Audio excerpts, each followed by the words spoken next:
Order, order. We now come to a debate entitled This House considers a petition relating to Nigeria and the sanctions regime. I call Teresa Villiers to move it. Thank you, Mr Gray.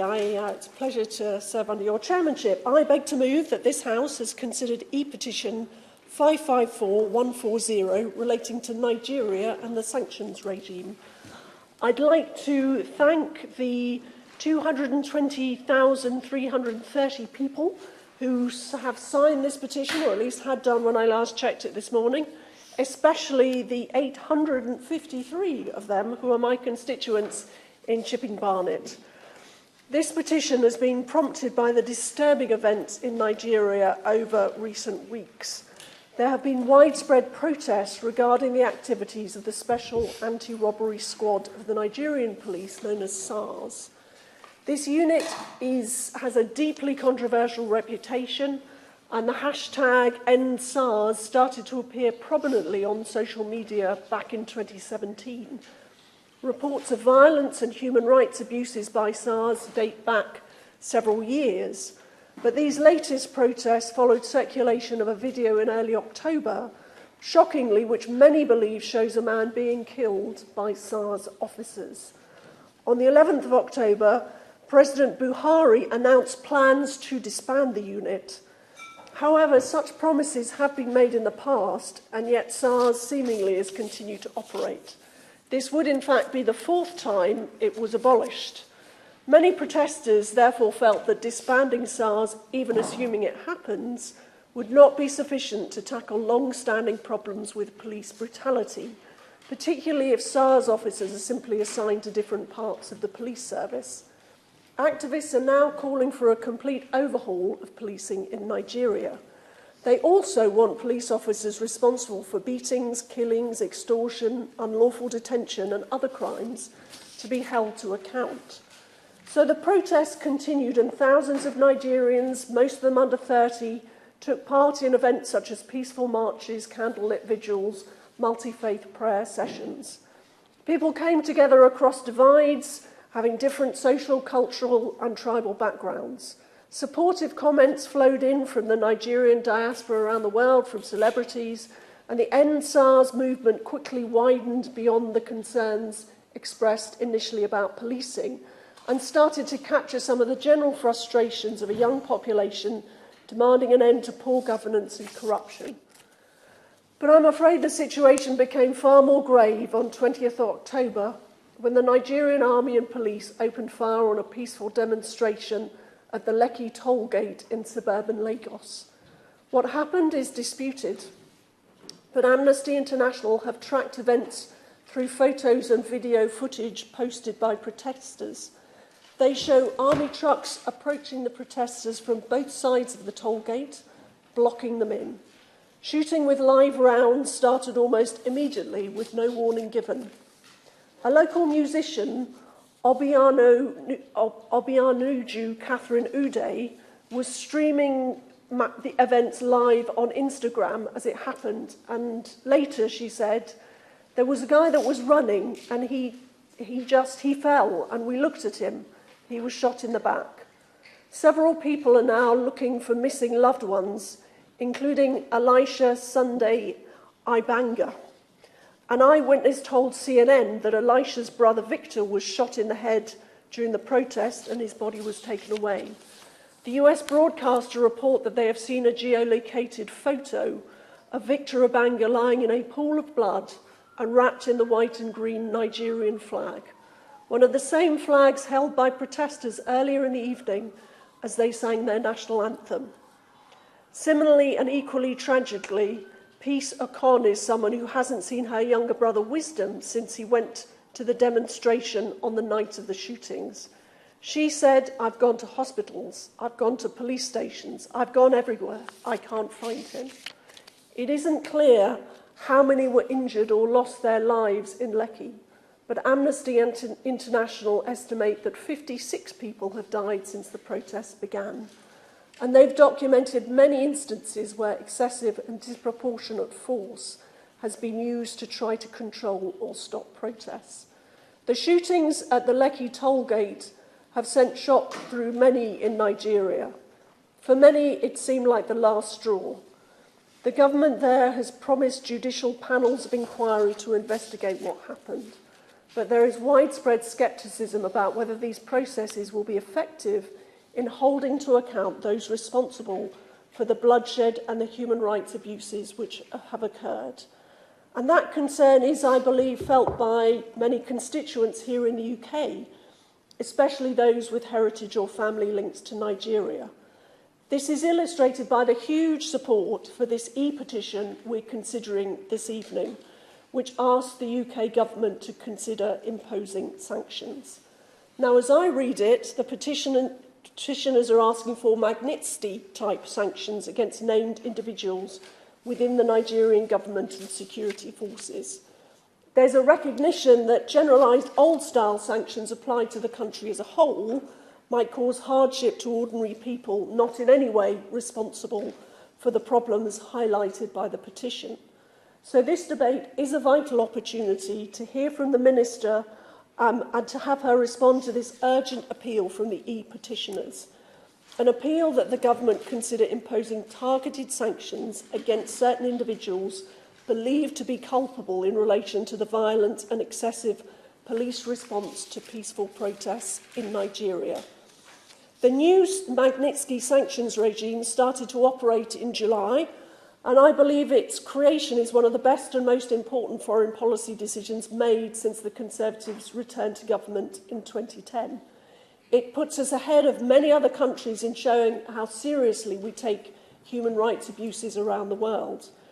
It even, I gather, earned us praise from Guy Verhofstadt, which is undoubtedly a rare thing.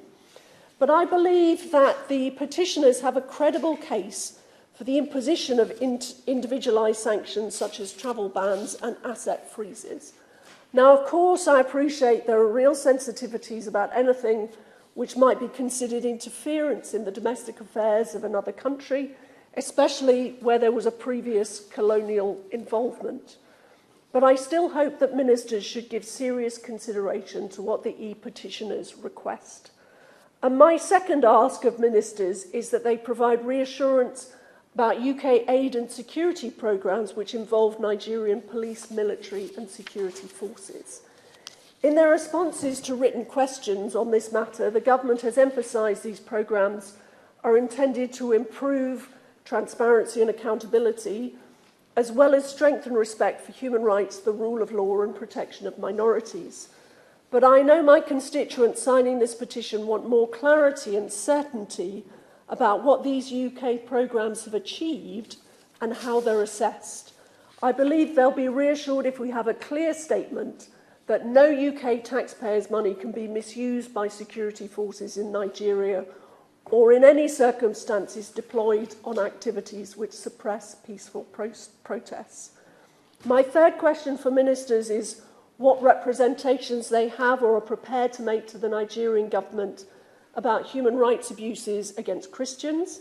Charities such as Christian Solidarity Worldwide and Open Doors have documented a worrying increase in attacks on Christian communities in Nigeria by terrorist groups over recent years, and their plight must never be forgotten.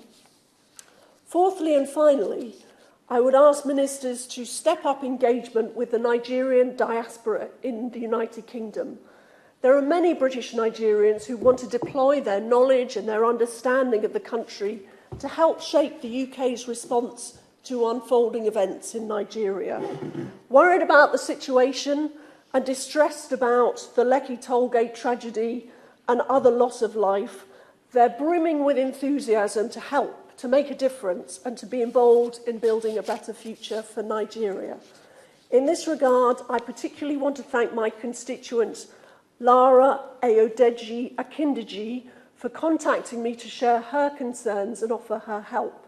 Her support and briefing for this debate has been invaluable. So my final request would be to ask the Minister to meet me and a group of constituents to discuss these matters further. Mr Gray, Nigeria is a country with so much going for it. A young and hugely talented population, massive natural resources and a rapidly developing economy. If the EndSARS protesters secured the reform and the improved governance they're demanding, Nigeria could become a formidable economic powerhouse, and the diaspora community here can be a vital bridge linking our two countries in a brighter future of increased trade and prosperity in the years to come. Thank you. The question is, this House considered e-petition 554150 related to Nigeria and the sanctions regime. Kate or someone? Thank you, Mr Gray. It's a pleasure to serve under your chairmanship, and I thank the honourable member for Chipping and Barnett for her passionate opening for this debate. I would also like to thank Silas Oja for creating this petition, which now has more than 220,000 signatures, including almost 2,000 of my own constituents in Edmonton who signed the petition we are debating today. And I'm sure that I'm not the only member to have been inundated with messages from constituents in recent months, urging them to do whatever they can to lend their voice to the EndSARS protests. As the chair of the All-Party Group for Nigeria, I was particularly keen to speak on this debate and highlight the need for the UK to stand with the Nigerian people against an increasingly cruel and brutal regime. The situation in Nigeria is incredibly serious, with tragedy after tragedy unfolding on the streets in state after state, as the Nigerian government and its security forces take ever more repressive measures to end a protest movement, which has given hope to millions across the globe. The EndSARS movement is not just about disbanding the special anti-robbery squads. It is a movement led by the youth of Nigeria who took to the streets of Nigeria peacefully, demanding an end to brutality, extortion and extrajudicial executions, and for a truly democratic Nigeria. The bravery of the youth-led movement will never be defeated. Today, we need to consider how the government should respond to both the movement itself and the violent actions of the Nigerian regime. However, we must also take this opportunity to look beyond sanctions to a way in which development funding is spent in Nigeria. Instead of funding corrupt security services and investing in projects which do not benefit ordinary Nigerians, we need a new focus on poverty relief and anti-corruption programmes. Mr Gray, it is vital that we recognise the role of the UK and how these events have unfolded in Nigeria. Despite previously stating the opposite, the government has now admitted to funding SARS units for the last 4 years. That funding not only included the provision of training to those units, but the supply of equipment. At the very moment in which Amnesty International had declared SARS units to have been involved in extrajudicial killings, corruption and torture, the government was using the aid budget to train and equip those units. In fact, between 2016 up to this year, more than 10 million went towards programmes from which SARS units benefited. That is not only immoral, it makes it harder for UK to play a positive role in Nigeria during this vital period. How can the government, with a straight face, call for an end to violence against protesters, having helped train and equip the security forces who are carrying out that violence? So today, I hope the Minister will publicly apologise for the decision to fund SARS units and pledge a full and independent inquiry into this matter. Mr Gray, the 20th of October 2020 will be remembered as the Lekki Tollgate massacre, the day a deliberate and coldly calculated attack on peaceful Nigerian civilians was carried out by the Nigerian army. The Nigerian government has since taken part in an attempted cover-up of this massacre. Security forces in Nigeria make muted responses to the murder of protesters.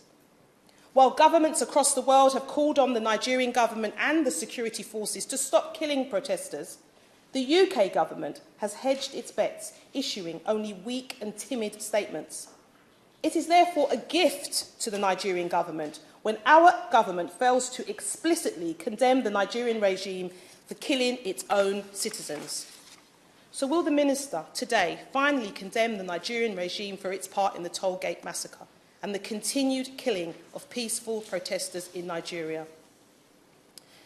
Mr. Gray, the Nigerian government says that it has disbanded SARS, but the corruption and brutality of the security forces continues.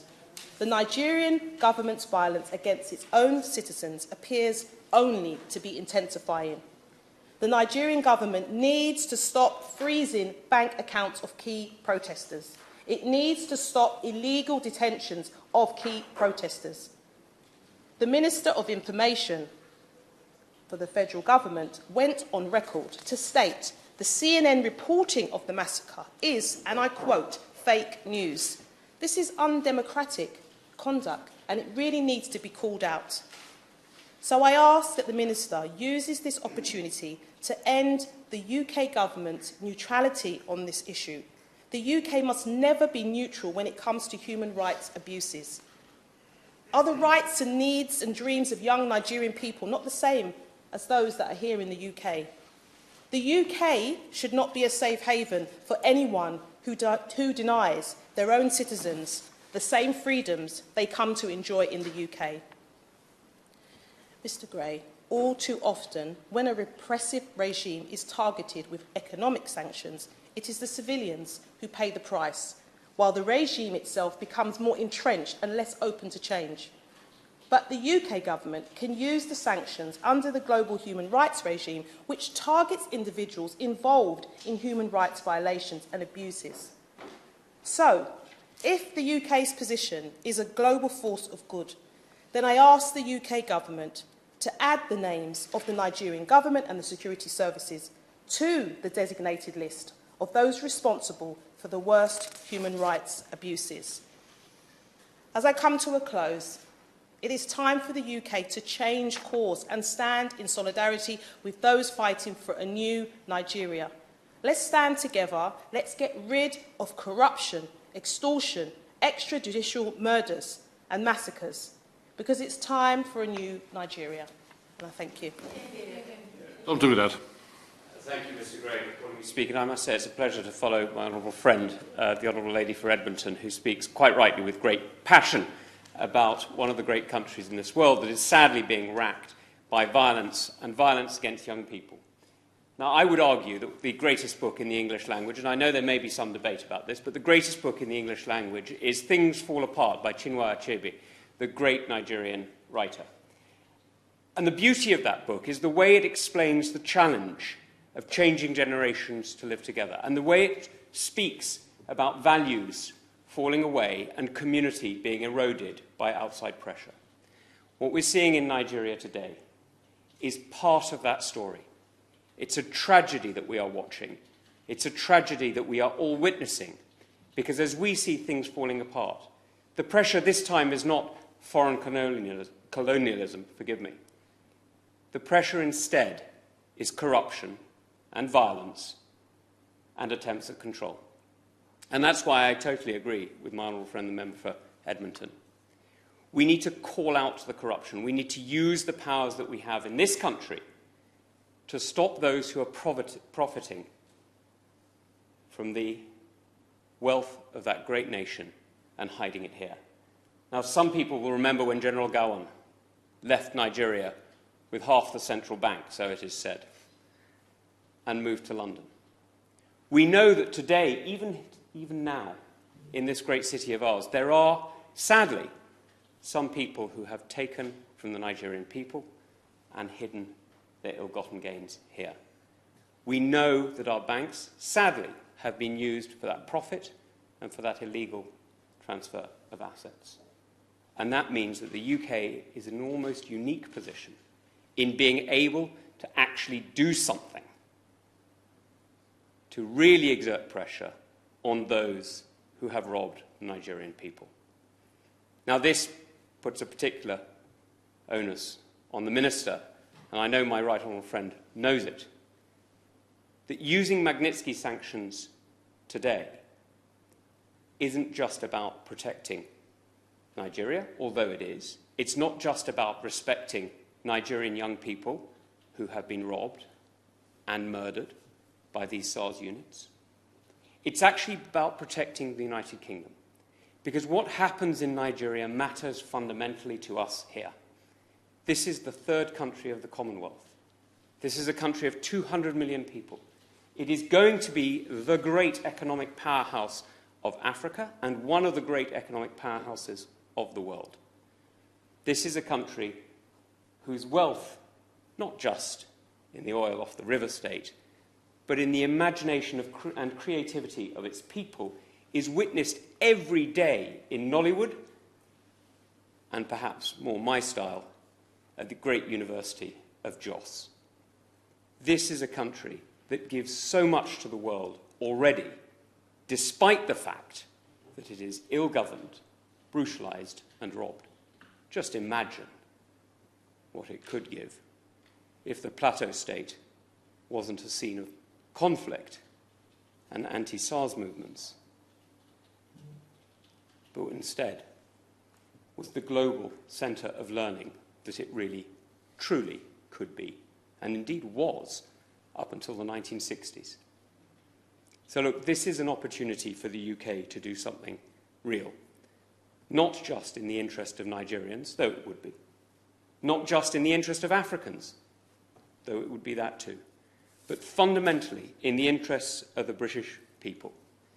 This is a moment when these petitioners have got it absolutely right. They are not just arguing for the rights of young Nigerians who are claiming their own rights. They are arguing for the rights of Democrats, of free people, and of honourable people everywhere. And I hope that my right honourable friend and her colleague, the Secretary of State, will listen, will look at the sanctions regime and choose very carefully where they apply.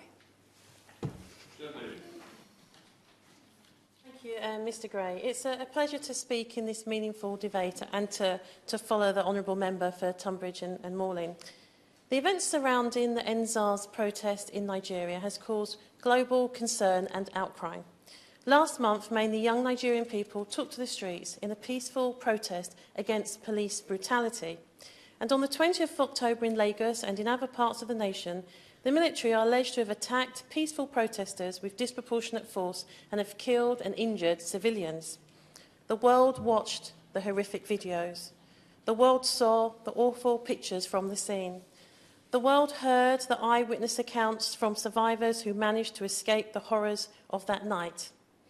Human rights agencies such as Amnesty International have supported these claims.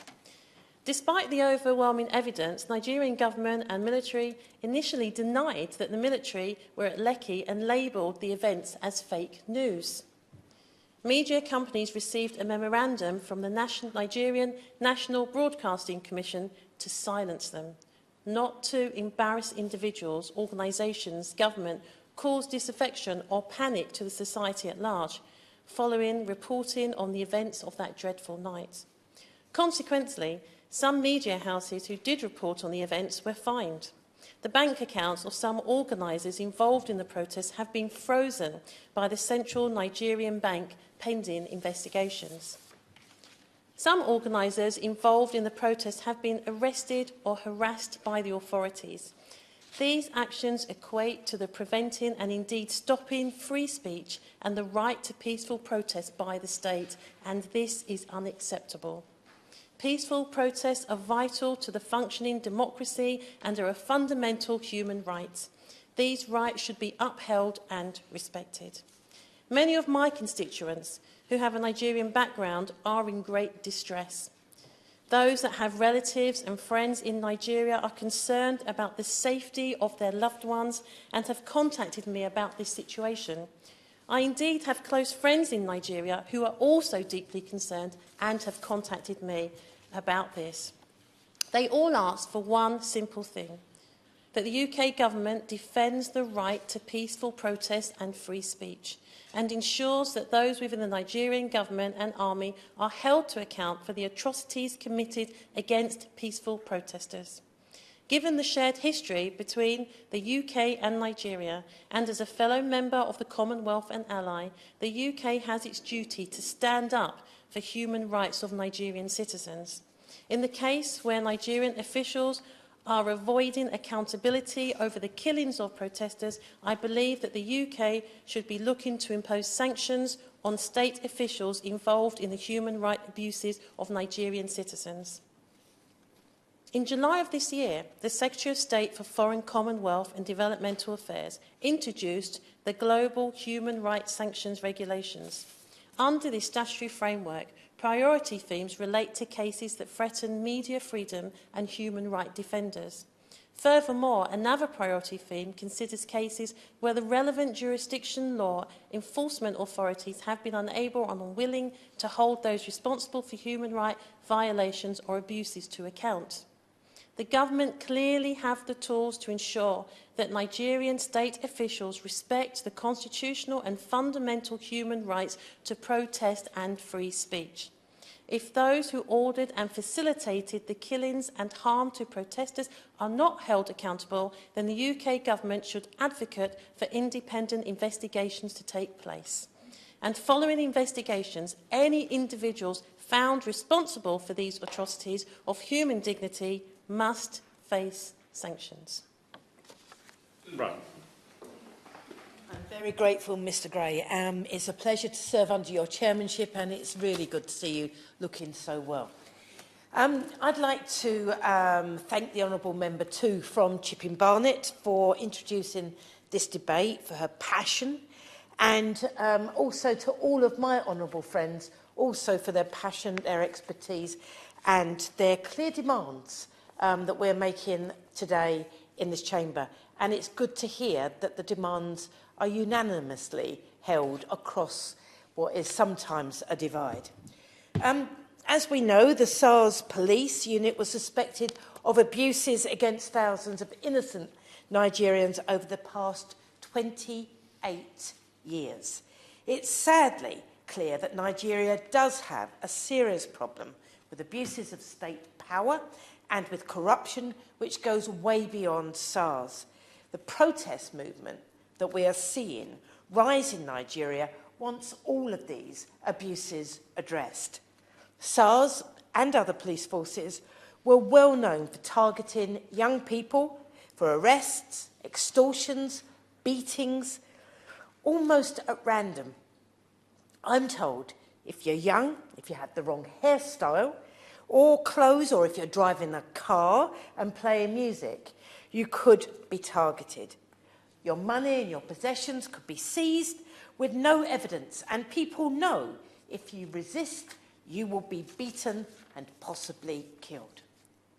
SARS created an environment of fear and injustice, and until the protest, there was no real sign that those in power were listening or prepared to act. It appears to be, sadly, just the same with many other issues in Nigerian society. There's terrible unemployment, there's little access to healthcare and to education, and a poverty rate as high as 70%, according to Oxfam. The people of Nigeria have the right to come together and call for an end to those injustices. But as we know, in recent months, their peaceful, powerful actions have been met with horrific violence. Amnesty says that at least 56 people were killed during the recent protests, including at least 10 in Lekki. I've been fortunate enough to hear from a young journalist with direct knowledge of what happened at the Lekki toll gate. And she told me, and I'm going to read out her words. She said, and I quote, "It was devastating, something you don't want to imagine. The protesters did not know that the cameras and the lights were going to be removed. There were no cameras to witness anything." And then, as we've heard today, the soldiers opened fire on the crowd of protesters, and my contact said one of the survivors jumped in the water, but the soldiers kept on shooting. For days after, a friend of mine didn't come online because of the shock and the fear, and it took him a long time to come to Facebook and to say, "Thank God I survived. I did not think I was going to. She said, someone else I know left the toll gate with a bullet in him, and later they moved all the bodies so that there would be no evidence. For them to close their hearts and kill protesters like that is simply unforgivable. The response from the authorities who feel threatened by the protests has been insidious, as we've heard. Media agencies have been fined for telling the truth. Bank accounts of activists have been suspended because supposedly they finance terrorism. And government spokespeople have even blamed the protesters for a rise in food prices. Those in power will clearly do anything at all to ensure that the movement ends now and that SARS is technically disbanded. Those in power are terrified that the calls for action on corruption and police brutality will go on and on. My plea to the Minister today is that we stand with the young people of Nigeria who are demanding change far beyond the closure of SARS. What they are demanding is a future worthy of their courage and their leadership. And here in the UK, we need that too, because Nigeria is a massive, fast-growing, youthful country. It has massive potential. It's a country that will have a leading role in decades to come, not just within Africa, but in our world. And for that positive leadership to happen, that sense of justice that motivates the EndSARS protest must prevail to shape Nigeria's future and our future too. So, Minister, I don't think that words from the government today are going to be enough, because I think we've got to show our solidarity, demonstrate it, by identifying and targeting those that we know are responsible for terrible violence and abuses that the activists have faced. The least we should do is to make sure that those who have murdered Nigerians and deprived them of their human rights aren't able to benefit from trade or travel to the UK. In my view, that should include the leaders of the government and the military who are now, even now, refusing to allow transparent and fair investigations to happen and for justice to be implemented. What I want to hear from the Minister today is that a list of Majinsky, I never say that word properly, sanctions is being created and action against those on that list taken in weeks and not years. Our role in this must be, I think, to work with all that we can to identify those responsible and ensure justice is done. And I would be so very grateful if on this occasion the government acts decisively. Thank you, Mr Gray, and it's a pleasure to serve under your chairmanship and to follow the honourable member for West Ham who spoke so passionately for justice for Nigerians. I would also like to thank the member for Chipping Barnett for securing this very important debate. Now, this, of course, was a popular debate, and it's unfortunate that my honourable friend, the member for Vauxhall, was not called to speak in this debate, and she sends her solidarity with the EndSARS movement. Now, I must begin by addressing the horrific violence we've seen inflicted upon young Nigerian civilians who were peacefully expressing their fundamental human rights against police brutality. As seen on media platforms, armed military officers discharge live ammunition at these peaceful protesters, injuring and killing them. It is, however, unfortunate that as of today, both federal and state government in Nigeria have issued conflicting statements on the event that occurred at the Lekki tollgate. This has left us with a series of yet still unanswered questions. Who exactly ordered the military to shoot live ammunition in a civilian territory? Why were bank accounts of some individuals who partook in the protest frozen? Mr Chairman, if a democratic country deprives its people of their aspiration, livelihoods and voices, strips its people from their loved ones, forces them into hiding and instills fear of retribution through violent attack on free speech, then that country can only be a dictatorship disguised as a democracy. Is Nigeria a dictatorship? Now, having now asked this question, I leave the Nigerian public to decide that for themselves. I must now address the question of sanctions, which is what we are here to discuss. If we can ensure that these sanctions will not negatively impact civilians, whether directly or indirectly, then I do support a travel ban and asset seizure sanctions on individual officials found responsible. Now, while discussing sanctions is crucial to determining how we as a nation will respond to the violence recently accumulating in the EndSARS movement, it can only be the tip of the iceberg. And we must use our platforms to hold the Nigerian government accountable through more than just sanctions.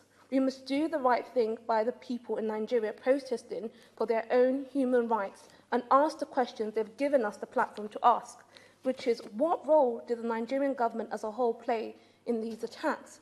Will there be an independent investigation into the over 100 cases of torture, rape, extrajudicial execution throughout the EndSARS protests?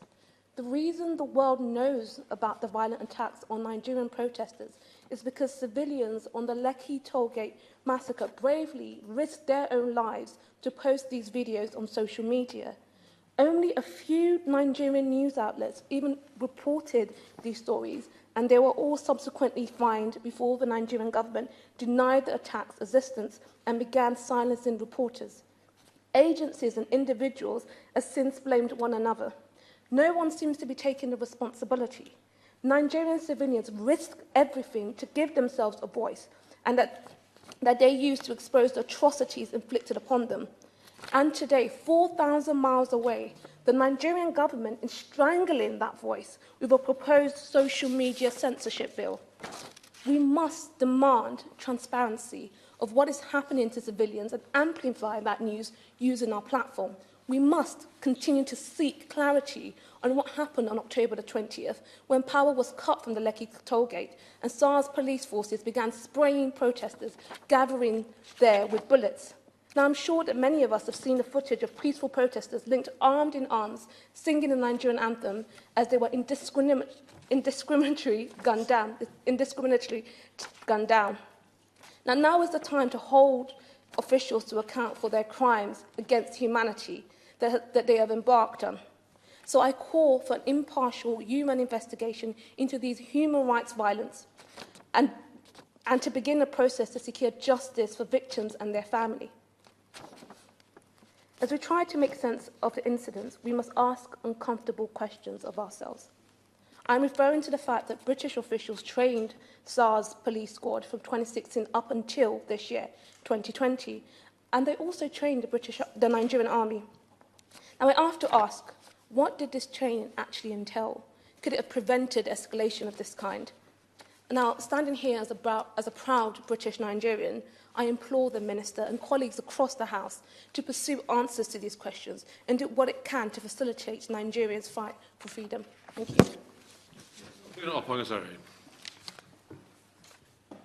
Thank you, Mr. Gray, for chairing this debate, and it's an honour to follow my honourable friend for Coventry and North West.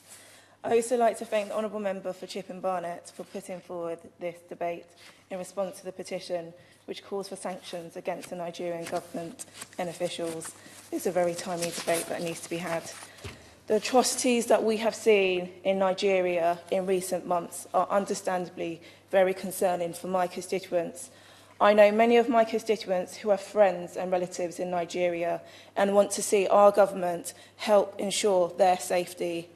I firmly believe that we have an obligation to condemn violence and human rights abuses where we see them, which is why I have publicly condemned the violence that took place on the 20th of October when young people's rights to protest were tragically suppressed. In Erith and Thamesmead, 4,469 people have signed this petition that we are here to debate today. This is the highest amount of petitioners across the constituency seats. I have been contacted individually by dozens of people who want to see action to ensure that human rights are upheld in Nigeria. One constituent wrote to me to say recently that she watched a documentary on how Nigerian military opened fire on unharmed children who were happily and peacefully demonstrating and carrying Nigerian flags. Many were killed mercilessly. She said she cried and said to me, "This could have been anyone." My constituents are right in demanding we see long-term action. A statement of condemnation, like my colleagues have mentioned just now, is not enough. As a country which subscribes to international human rights law, we must be quicker to act to support those who are having their rights infringed upon them around the world. Accountability is the cornerstone of democracy, and I was pleased to see the Minister of Africa write to me to confirm that the UK government will continue to work with the Nigerian government and international and civil society partners in support of police reform. However, it is clear that suitable methods of accountability have not been implemented. It was just yesterday that the Nigerian military admitted that soldiers fired live bullets at anti-SARS protesters on October the 20th. However, there is still no confirmation about the number of young protesters who have tragically lost their lives. According to Nigerian officials, 2 young people were killed in the shooting, but reports by Amnesty claim there are 10 lives that were lost. How can this be considered appropriate accountability if we cannot even reach a consensus on the amount of lives taken at Lekki Toll Plaza in Lagos in October? I do not believe placing economic countrywide sanctions in Nigeria will help address these ongoing issues of police and military violence. In the first instance, the UK government should be calling for an independent investigation into the allegations of misconduct by the Special Anti-Robbery Squad. Organisations like Amnesty International and Human Rights Watch, who have been following the abuses that have taken place in Nigeria for years, should be consulted in their evidence and collated alongside an independent investigation to form a judicial review. Furthermore, the investigation should look at wider issues of violence and human rights abuses by military and police across Nigeria. Mr. Gray, the UK government should regard the findings of an independent investigation with the utmost seriousness and take action to implement sanctions across individuals identified as being responsible to the atrocities that have taken place.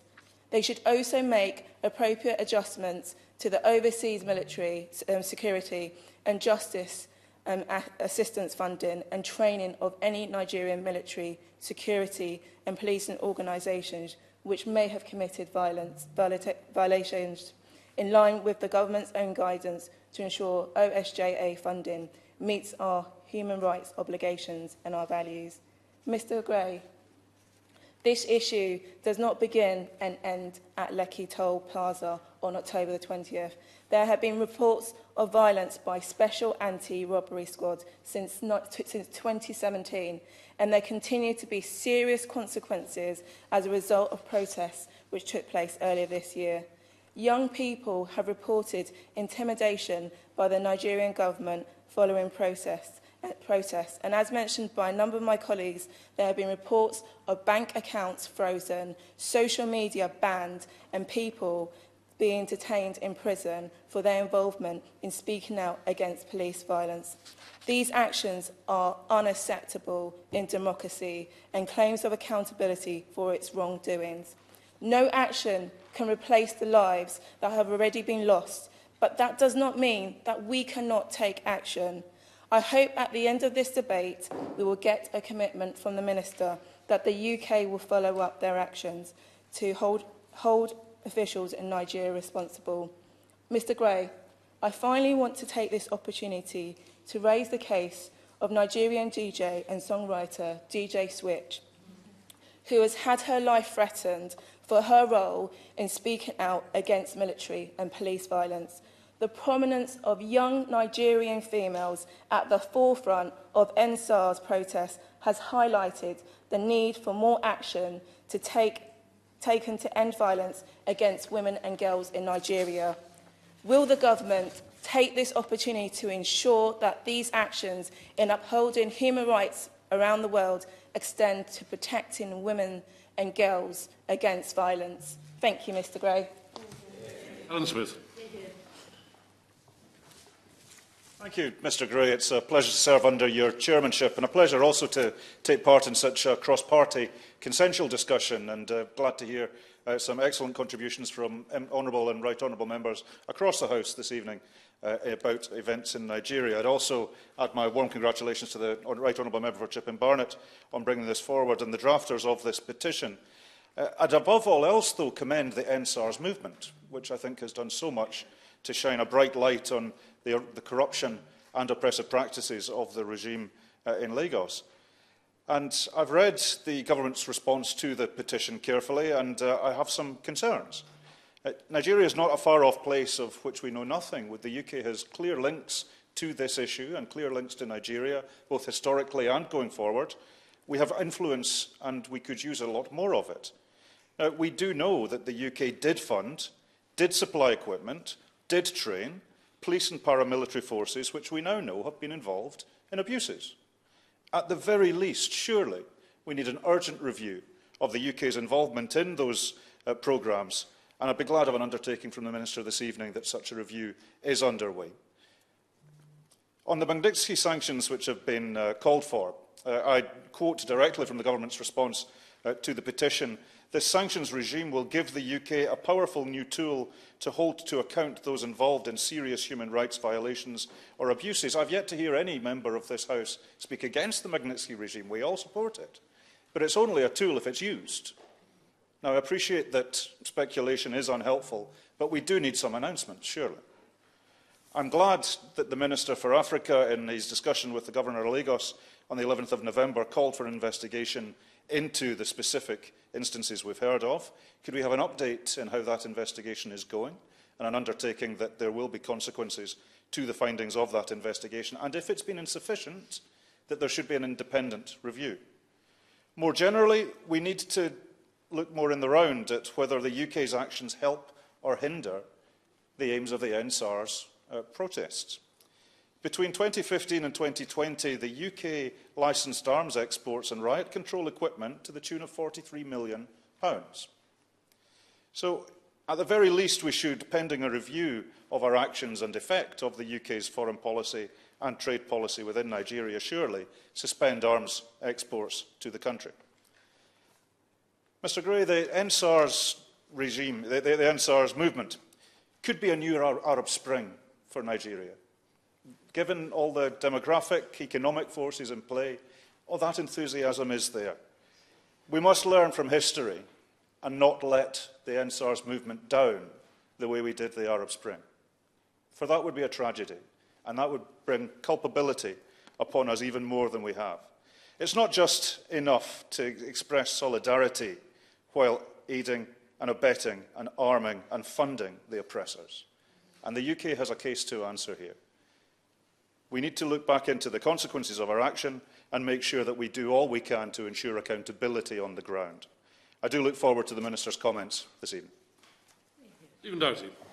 Well, thank you, Mr Gray. It's a pleasure to serve as your chairmanship as always, and I wanted to thank the right honourable member for Chipping Barnett for introducing the petition today, and to all the members who've taken part for incredibly powerful and passionate contributions on such a crucial issue. Also thank the comments from the Chair of the Foreign Affairs Committee, but in particular my friend, the Chair of the Nigeria APPG, who has done so much work to speak out on these atrocities, not just when they happen, but long before that, in terms of the wider SARS movement and the brutality that they have been exposing. And we've heard incredibly powerful speeches today from the members from Lewisham East, West Ham, Coventry North West, Erith and Thamesmead, and indeed the SNP spokesperson. And I know there are other colleagues, as was pointed out, who would have been here, Mr Gray, but have equally been speaking out very powerfully on these issues.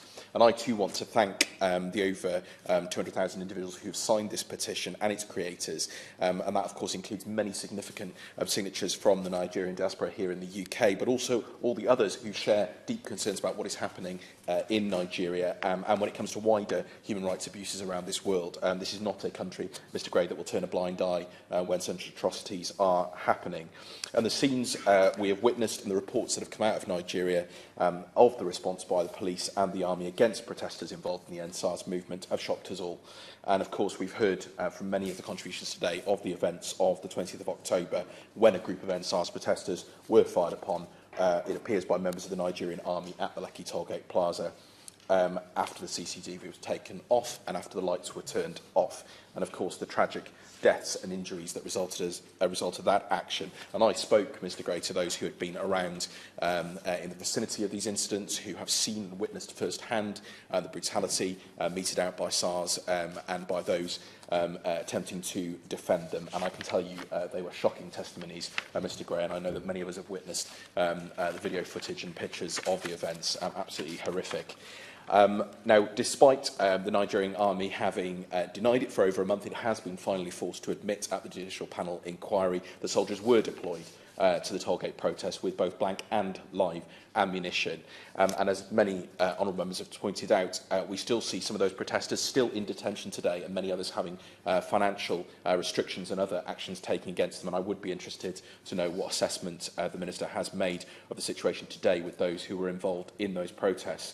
But of course, as many have explained today, this massacre and the other atrocities that we've seen are only part of the picture. They are part of a picture of brutality over a number of years, extraordinary brutality and violations by the Special Anti-Robbery Squad, otherwise known as SARS. And the report from Amnesty International documented 82 cases of human rights violations between January 2017 and May 2020, including various methods of torture against detainees, such as hanging, mock execution, beating, punching and kicking, burning with cigarettes, waterboarding, near asphyxiation with plastic bags, forcing victims into stressful bodily positions, and sexual violence and rape. It is a shocking record of behaviour. And yet few of these cases have been investigated, and hardly any officers have been brought to justice on credible accounts of torture and other ill treatment. The authorities have promised investigations, but they often have simply not occurred. And the federal government of Nigeria has repeatedly promised to reform SARS, but has failed to do so. And of course, the protests we've seen recently originate not only in that record of brutality, but in other documented incidents across the country, in Delta State, in Oyo State, and in recent days I've received reports of extrajudicial killings by, allegedly, the Nigerian army in Oyigbo, Twin Rivers. What assessment has the Minister made of those most recent reports? This is still carrying on after those shocking events that we have seen just a few weeks ago.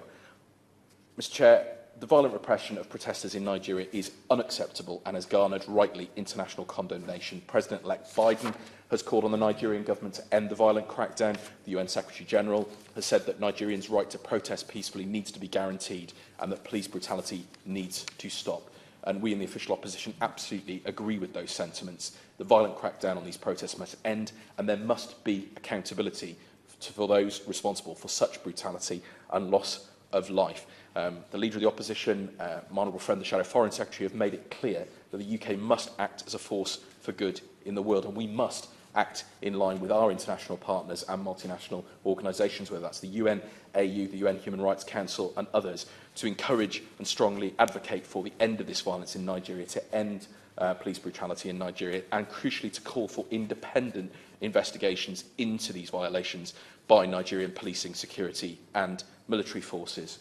Obviously, it would always be better if we had confidence in the systems of investigation within a country, within Nigeria, but the ongoing failures and the ongoing record of the government in dealing with SARS, I think, underpins why so many do not have faith in that process, and that is why independent investigations will be so crucial. Now, this petition specifically refers to sanctions, and Mr Gray, we in the official opposition welcomed the Foreign Secretary's establishment of a Magnitsky-style sanctions regime, which we had been calling for since 2018, to allow for targeted sanctions based on attacks on human rights and to enable us to target the wider network of perpetrators, including all of those who facilitate, incite, promote or support such crimes. And that, of course, extends beyond state officials to non-state actors as well. And the Foreign Secretary told us at the time in the House that these would be used to target, and I quote, those with blood on their hands.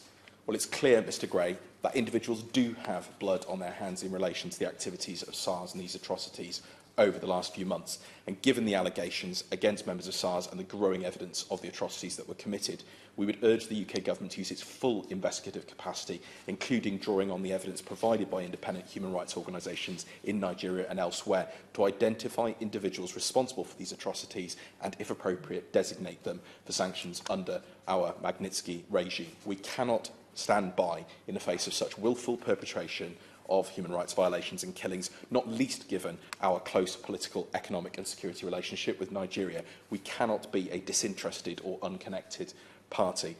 I want to turn, Mr Gray, to the UK's own role in relation to SARS, and we've heard this from a number of members in the debate so far. Despite initially denying it, the Minister for Africa has admitted that through the Conflict Stabilisation and Security Fund in Nigeria, SARS members were trained as part of the Nigeria policing programme, and that the UK Government has been involved in training of members of SARS, despite that happening during a time when there were ongoing public, well-known allegations of extrajudicial executions, extortion, torture and rape by this unit. And I'm sorry to say, Mr Gray, but this is while shocking, it is unfortunately not an entirely unexpected revelation to me. And it's also not surprising, and I have the review of the programme here, Mr Gray, that this was a programme led by the Foreign Office rather than DFID. Of course, UK support for security and justice reform in countries around the world can have positive impacts. But what's absolutely clear to me is that in a growing number of cases, it is not clear what impact we are having, or whether in the worst cases we are actually supporting agencies who have a role in committing atrocities or human rights violations. This is just one example, whether it's this example or the ongoing supplying of arms to the Saudi Arabian government for use in the Yemen crisis, or the training of the Special Investigations Unit in Bahrain, which has also been complicit in the torture of prisoners, and of course they use the death penalty. The government is having to repeatedly have to come and justify its involvement with organisations and institutions that appear to breach our very own standards, let alone international law and human rights. So can the Minister tell me whether she has considered suspending support and training for such programmes for Nigerian security, military and justice institutions until she is absolutely satisfied that they are not supporting individuals and organisations who have been implicated in these atrocities? And will the government commit to a review of the effectiveness of OSJA projects? I was extraordinary to reading the summary, Mr Gray, to find that the programme was listed as scoring an A and an A in 2018-19, and that the risk was only medium.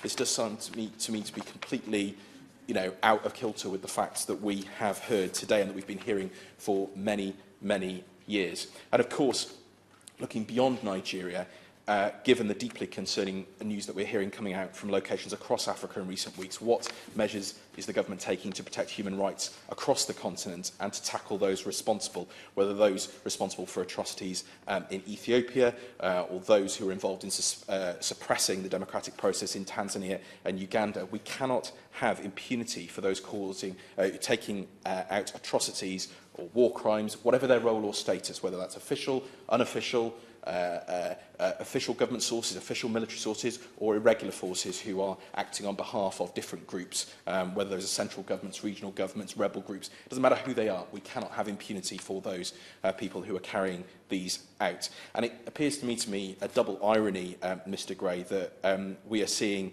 support for wrong programmes like this when the government, we hear, is proposing cutting the right programmes, proposing cutting the 0.7% target, proposing cutting support to development and peace programmes across the world. And I hope the Minister will be able to perhaps reassure us that that is not going to happen. But Mr Gray, in conclusion, from the Black Lives Matter movement in the USA to the EndSARS movement in Nigeria, it's clear that any democratic government must respond to the needs, first and foremost, of its citizens in providing policing and security that is accountable to the people that it serves, does not hold itself above the law, but defends the law and conducts itself in line with the principles and values that underpin it. We stand on the side of all of those in Nigeria who are calling for peace, for democracy and for the rule of law to be upheld. Killings must end, democracy and the rule of law must prevail, and the UK should be a partner to all Nigerians seeking peace, justice and development. Wendy Morton. Thank Thank you, Mr Gray, and it's a pleasure to take part in this debate this afternoon under your excellent guidance and chairmanship, so thank you.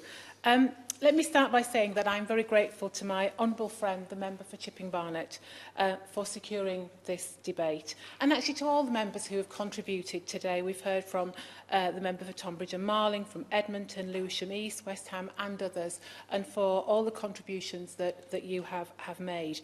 I will endeavour to answer as many of your questions as I possibly can. I can't say within the time allowed because we're doing quite well on the time at the moment, I think, Mr Gray, but I know you will keep me in good order and not let me get carried away here. But this is an important debate, and the Minister for Africa has asked me to offer his apologies to those of you here in the House, and as he is away on ministerial business and he's therefore not able to attend. But I do know he has a very close interest in this topic, and I feel sure that he will be following this debate with great attention, as we would expect of the Minister for Africa. So I will therefore respond on behalf of the government in his place. We are grateful to the nearly 220,000 members of the public who signed the petition and enabled this debate to take place. There is, quite rightly, significant public concern about the recent protests in Nigeria, especially the issue of police brutality. I also acknowledge the strong feeling about this issue in this place, and I am thankful for the contributions from all colleagues today. And as I said, I will try to respond to all of the points raised. But first, let me set out the government's position on the protests and on police reform, and then I will address the topic of sanctions. I would like to assure the House that the government is following developments in Nigeria since the protests very closely. We are deeply concerned by violence during the protests, which tragically claimed lives. And I'm sure honourable members here today will join me in passing on our condolences to the families of those affected. The UK supports the right to peaceful protest. We condemn violence by any party, and in doing so, make an important distinction between the rioting and looting that took place and the original peaceful protest movement. We have raised the protests and the response to them at the highest levels within the Nigerian government. The Foreign Secretary issued a statement on the 21st of October calling for an end to the violence. He called for the Nigerian government to urgently investigate reports of brutality by its security forces and to hold those responsible to account. The Minister for Africa spoke to Foreign Minister Onyema on the 23rd of October to reiterate his tweets that recognised the Nigerian people's democratic and peaceful calls for reform and encouraged the Nigerian authorities to restore peace and to address concerns over brutality towards civilians. The British High Commissioner in Abuja continues to raise the protests with senior representatives of the Nigerian government, including our concerns about intimidation of civil society groups and peaceful activists. We welcome President Buhari's decision to disband the Federal Special Anti-Robbery Squad, the police unit at the centre of recent protests. And it's important that historic reports of police brutality and violence during recent protests are investigated fully. We also welcome the emerging dialogue between state governors and young people. In a country where more than 50% of the population is under 25, this conversation is so important in understanding the concerns of the next generation. And we also welcome the President's request for his Cabinet Ministers to do the same in their home areas. And lastly, we welcome the establishment of judicial panels of inquiry to investigate all the alleged incidents. I can also update members that the Minister for Africa spoke to the Governor of Lagos on the 11th of November, and he also spoke to the President's Chief of Staff, Ibrahim Gambari, on the 21st of November. He stressed the importance of police and military cooperation with the panels. He also expressed the urgent need for panels to progress investigations, including into the incident at Lekki. As you see from the government's written response to this petition, We continue to monitor these investigations and their outcomes very closely. We also continue to monitor progress on police reform and to support Nigerian-led reform. Earlier this year, for example, we supported civil society efforts to secure the successful passage of the new Police Act. Implemented effectively, this Act will be an important step towards a more transparent and accountable police force. Turning now to sanctions, Mr Gray, I would like to set out the Government's position on sanctions. On the 6th of July, the Government established the Global Human Rights Sanctions regime, and in a statement to Parliament, my Right Honourable friend, the Foreign Secretary, set out its full scope. It gives the UK a powerful new tool to hold to account the perpetrators of serious human rights violations or abuses. It's a long-standing practice not to speculate on future sanctions designations, as to do so could reduce the impact of the designations. The sanctions regime complements our ongoing human rights activities around the world and demonstrates that this country's commitment to be a force for good. And we will continue to keep all evidence and potential listings under very close review. Before I come to my rounding off my conclusions, Mr Gray, though, I want to try and touch on a few more of the points that have been raised by honourable members today. Yes, of course. I'd say I'm very grateful to the Honourable Lady for being here this afternoon, and given that the Minister wasn't able, because of foreign travel, to be with us today. All of us have asked for sanctions. I think it would be courteous to the committee if the Minister for Africa wrote to us, outlining the government's position on this and why we are not being assured this afternoon that sanctions will be happening. No doubt the Minister will have read EndSARS. It's not actually in order for this group, this debate, to call for that letter. So it's perfectly sensible thing to ask for, and no doubt it may well occur, but the Minister is not required to answer the particular point. Thank you, Mr Gray. I'm grateful to the Honourable Lady for her friend, and as I said, I'm sure the Minister for Africa will be following this debate. I have a few more comments that I will make on sanctions, but I would like to just try and answer a few more of the other questions and say a little bit more on sanctions, if you will just bear with me. So, I wanted to just reiterate the point that, on sanctions, it is a long-standing practice not to speculate on our future sanctions, as this could reduce the impact of those very sanctions. Honourable members, Mr Gray, have mentioned and raised the issue of corruption.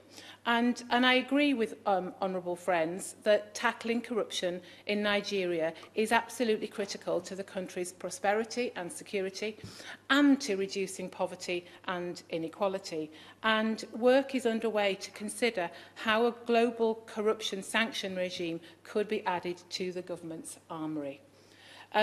Members also raised the issue of intimidation, and I would like to just touch on that, because I think most members here today, or several members certainly, gave examples of intimidation that had been highlighted to them.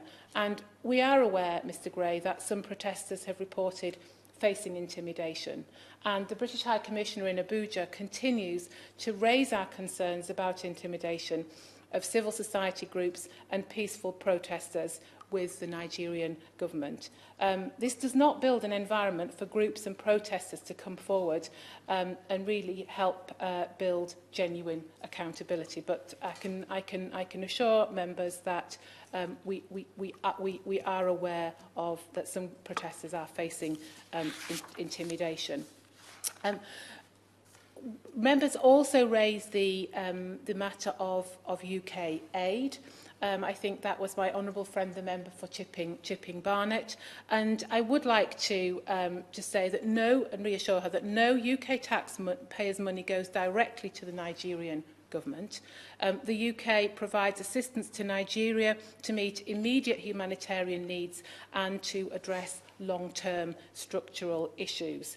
While I'm on the topic of aid, I know the honourable gentleman opposite does try to tempt me regarding the 0.7% commitment, but as I'm sure he would anticipate, I'm not going to speculate ahead of any spending review. Which I just wanted to ask her if she could elaborate. I mean, I appreciate that she's not the Minister for Africa. She'll be less familiar with these specific programmes. But I mean, it was very clear in the Minister's letter to us that the UK government was funding training programmes that directly involved SARS, despite the allegations. Does she not believe there's a problem here with our wider security and justice assistance programmes, including across the world, because we keep getting example after example after example where they're either being questioned about their impact or, worse still, that us, we're being implicated in some way in organisations that are not upholding our standards? Thank you.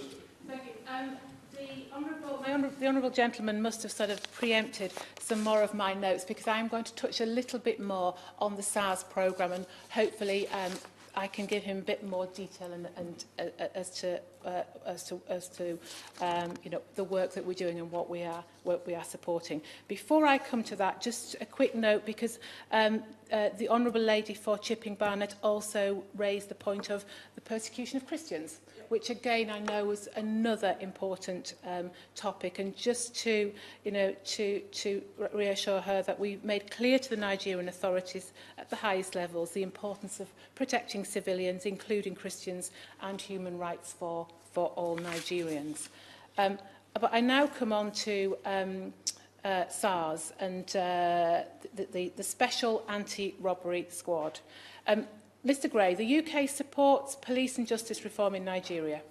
All assistance is compliant with our human rights obligations and our values. And through our CSSF-funded Nigeria policing programme, which ended in March 2020, Federal Special Anti-Robbery Squads, or EndSARS, officers participated in training on amended Nigerian police guidance designed to improve human rights, training on public finance, and community policing workshops. The Nigeria Policing Programme was part of our Security and Justice Reform Programme, which is working to help deliver a criminal justice system that better protects the human rights of all Nigerians. As a result of the programme, Mr Gray, relationships between communities and the police improved in 4 states. Trust was built, with communities and the police working together to resolve safety and security issues. The Nigerian Police Force's recent adoption of the Community Policing Framework, developed by the Nigeria Policing Programme, is a positive outcome. Our support to civil society was instrumental in the recent passing of the Police Act by the President, and this new Act provides for greater citizen protections and improved police training, which we believe will benefit Nigerians. Through the CSSF-funded North East Public Safety and Security Programme, part of which is delivered jointly with USAID, radio equipment was issued to Borno Police Command. This was for police units working to improve local security and to counter violent extremist organisations, including Boko Haram and Islamic State West Africa. Borno Police Command distributed 3 radios to the local EndSARS unit, which were returned after EndSARS was disbanded. The North East Public Safety and Security Programme is part of our North East Africa Security, Conflict and Stabilisation Programme, working to help stabilise one of Nigeria's poorest and most fragile regions affected by Boko Haram and Islamic State West Africa. But to conclude, I understand and I acknowledge and understand the strength of feeling in the House and among the public. The UK and Nigeria have a long and close relationship that extends beyond our governments to our people, especially through the British Nigerian diaspora community, which contributes so much to this country.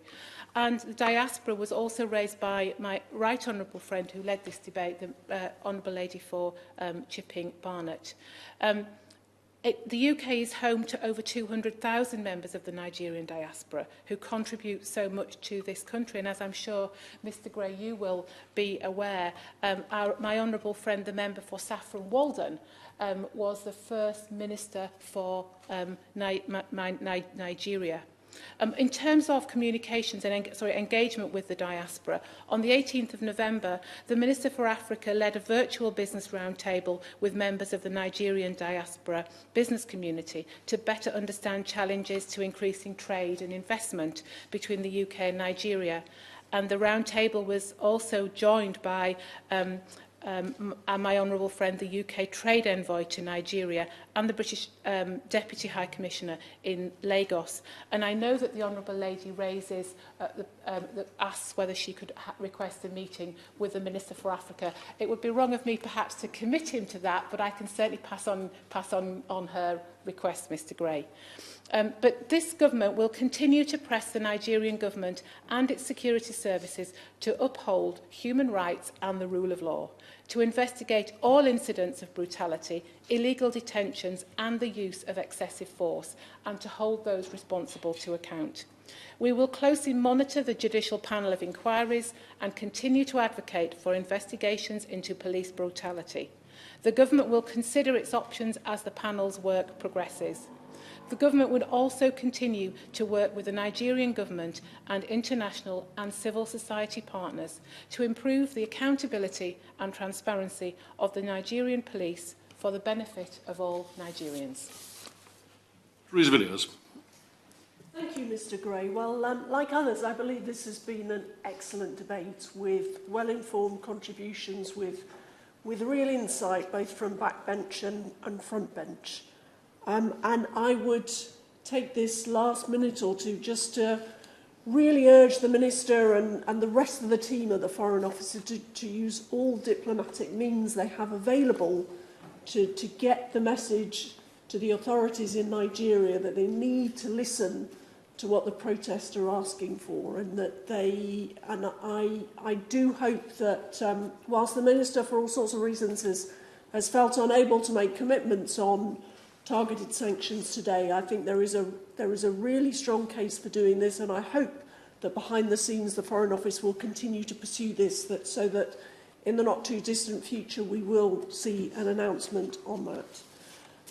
We've heard obviously in this debate some really disturbing accounts of what happened at Lekki, but also of a long history of brutality and extrajudicial killings, and particularly grim accounts were recounted by the Shadow Minister. But I very much hope that we also take away from this debate the optimism that I think everyone showed about the future for Nigeria. It has so much potential.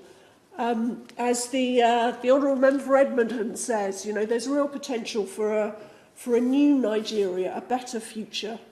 And I hope that these protests do signal a real change towards addressing those concerns around corruption, around brutality, around poor governance.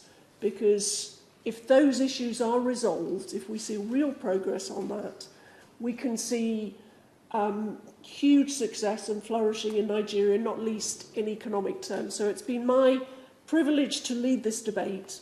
I thank all the people who signed the e-petition. I think this is a great example of the e-petition process working really effectively, because nearly 250,000 people signed that petition. We here in the Mother of Parliaments get the opportunity to urge and advocate for change and reform in Nigeria, and it's been my privilege to take part in that process. The question is, this House e-petition 554150 relating to Nigeria and the sanction regime. Is there to say aye? Contrary, no. I think the ayes have it. The ayes have it. Order, order.